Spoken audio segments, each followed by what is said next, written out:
Croc, we copped a fair bit of criticism about our contested ball in round one. Was it warranted? Oh yeah, without a doubt. Since Brad came to the club as the senior coach, we've tried to pride ourselves and make a cornerstone of our game our contested footy, and to be, soundly beaten in that area in the first round against Essendon. Everyone felt that was unacceptable, and we needed to correct that as quickly as we could.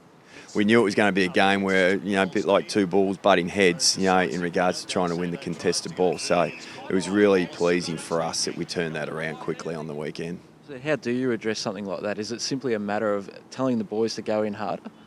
No, and we spoke a lot about the method. A little bit of it is the work rate to get over and give yourself, continued chances to compete for the contested ball.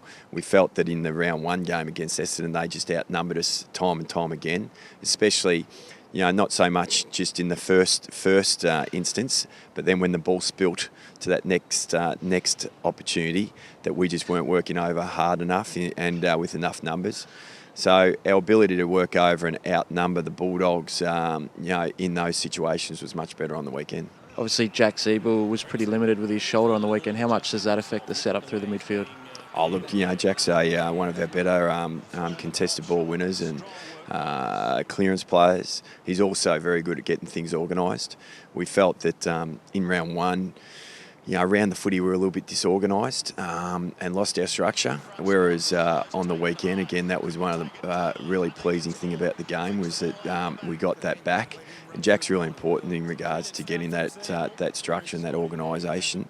So to lose him, it meant others had to stand up. Ben Cunnington, Nick Del Santo, and then fortunately, our sub being Levi. We knew that Levi could come in and win his own footy, and also he's got a good tank, Levi, so he could work hard and run and spread as well. So that was really pleasing that he could come in and play a role once Jack went down with his shoulder.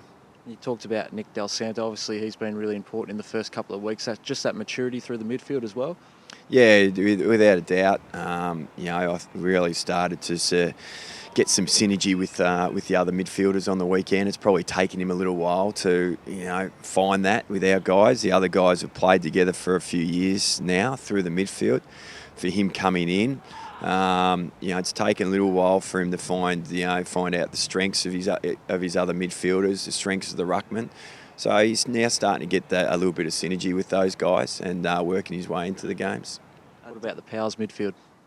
Yeah, look, they've really built a strong midfield over the last 12 months.